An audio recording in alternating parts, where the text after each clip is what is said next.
তোমাদের কি দেখাবো জানো? এই যে কালকুলপুর দেখাবো তোমাদের কিভাবে বানাতে হয়। সিদ্ধ দিয়ে দিয়েছি, সিদ্ধ আর দেখালাম না তোমাদেরকে, বললেই তো বুঝতে পারবে কিভাবে সিদ্ধ দিতে হয়। অল্প নুন দিয়ে দিবে।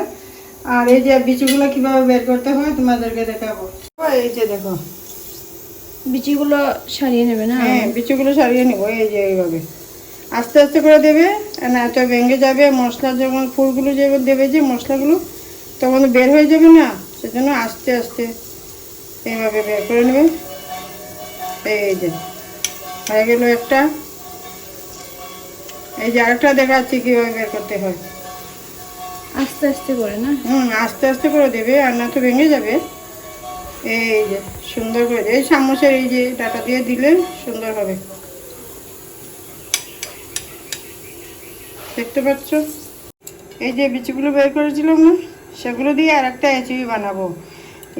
এর মধ্যে পেঁয়াজ কুচি দেবো, কাঁচামরিচ দিব, ধনে পাতা দিব, তারপর বেসন দিয়ে ছোটো ছোটো করে বড়া বানিয়ে নেবো। আর একটা রেসিপি হয়ে যাবে।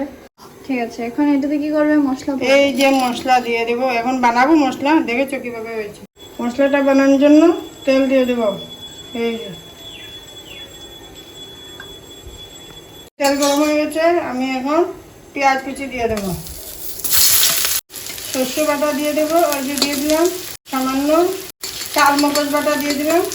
তারপরে যে মশলা, মশলা, লাল মরিচের গুঁড়া দিয়ে দিলাম, হলুদের গুঁড়া দিয়ে দিলাম। মশলা কতটুকু লাগবে তোমাদেরকে বলতে হবে না? এই যে আমি 5টা কারকুল নিয়েছি, 5টা কারকুলের মধ্যে 200 গ্রাম পেঁয়াজ দিয়ে দিয়েছি কুচি করে। যার যতটুকু দরকার, যে যতটুকু বানাবে ততটুকু দিবে আন্দাজ মতো। পেঁয়াজ বেশি করে দিবে, পেঁয়াজ মশলাটা বেশি হয়। হ্যাঁ, মশলাটা বেশি হয়। এটা পুরগুলো গড়ের করে দিতে হবে না, সেই জন্য। আমার মশলাগুলো হয়ে গেছে, দেখতে পাচ্ছ কি সুন্দর হয়েছে। খুব সুন্দর হয়েছে, দেখো রঙটা কি সুন্দর হয়েছে। সামান্য লাল যে কাশ্মীর মরিচগুলো আছে না, সেগুলো দেবে, লাল হবে, দেখতে সুন্দর লাগবে। হয়ে গেছে আমার মশলাটা। টেক্সচারটা এরকম। হ্যাঁ, এই যে তেল ছেড়ে দিয়েছে, এখন নামিয়ে নেব। নামিয়ে নিলাম। এই যে হয়ে গেছে। হয়ে গেছে। কি কি নিয়েছো এখানে? বেসন নিলাম। দেখাতে বেসন, এই যে বেসন নিয়েছি, হলুদের গুঁড়া দিয়ে দিলাম, লবণ দিয়ে দিলাম। এখন মেখে নেব। লবণ দিয়ে দিয়েছো? ওই তো এখন দেবো। অল্প দিয়েছো? লবণ দিয়ে নেই তো।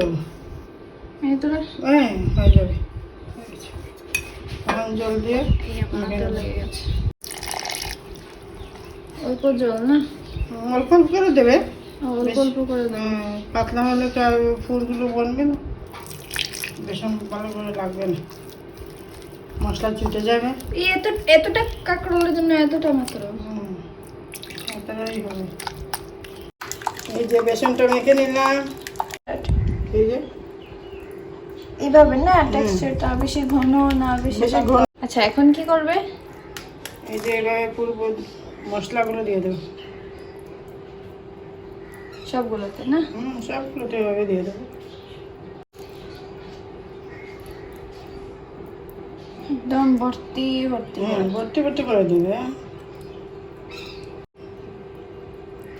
যে যেভাবে জাল খায় সেভাবেই দেবে। জানি না কি হবে। দেখেছো কিভাবে তেল দিয়েছে? এই যে তেল ছেড়েছে না?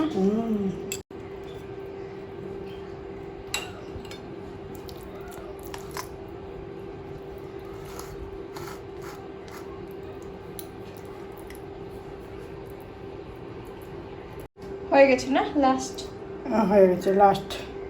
এইভাবে চামচ দিয়ে দিলে সবগুলোতে এক সমানভাবে মশলা পড়বে। দেব সর্ষের সর্ষের তেল। সর্ষের তেল দিয়ে দেবো। Engine oil. হ্যাঁ, ইঞ্জিন অয়েল। এই যে বন্ধুরা, এখন আমি কি করব? এইগুলোকে, এটা কি? বেসন দিয়ে দেবো। এই বেসন কিভাবে লাগাতে হয় এই যে দেখো। হ্যাঁ, বেসন কিভাবে লাগাতে হয় এই যে দেখো। এখন এভাবে নেবে, এটা ঢেলে দেবে, এটা উপরে দিয়ে দেবে, তাই না? হ্যাঁ, তাই দিয়ে দেবে। আস্তে আস্তে এভাবে দিয়ে দেবে। আমিও শিখছি গাইস। ঠিক আছে হয়ে গেল। কিভাবে একটা হয়ে গেছে, তারপর আরেকটা নিয়ে নিই। কিভাবে পুরের মধ্যে বেসন দিতে হয় সবগুলোই নিয়ে নিই। সবগুলো নিবে না, ছুটে যাবে তো, এই ছোট জায়গা হবে না এখানে। সব হবে, সব হবে। চারটা নিয়ে নিয়েছে। আমার ছোট মেয়ে দুষ্টামি, বেসন লাগিয়ে দিয়েছে। আদা পাদা হচ্ছে লাগাই দিল তো হয় নাই, আমি আবার লাগালাম। এই যে দেখো, আমি বলি একটা কথা, খারকুলটা যে ফুলগুলো দিবে না তেলের মধ্যে চাইবে যে খারকুলটাই তেলে দিবে পিছন দিকটা, মশলাগুলো দিবে না, মশলাগুলো উপর দিকে রাখবে, তাহলে মশলাগুলো ভেঙে ছিটবে না। এই যে কারকুল, এই যে মিষ্টি গাছ না কারকুলটা এইভাবে চাইবে আসতে করে, মশলাগুলো তেলে ছিটে যাবে না। একটা হয়ে গেছে। দেখেছো মশলা সিস্টেম? ছুটে নেই না? হ্যাঁ, এইভাবে পিছন দিকটা দিয়ে দিলে মশলাগুলো ঢুকবে না, ছুটে নেই। দেখতে পাচ্ছ?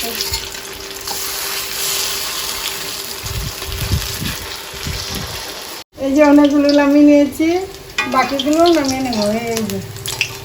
এই যে কত দেখতে পাচ্ছ, নামিয়ে নিয়েছি। সবাই দেখতে পাচ্ছে।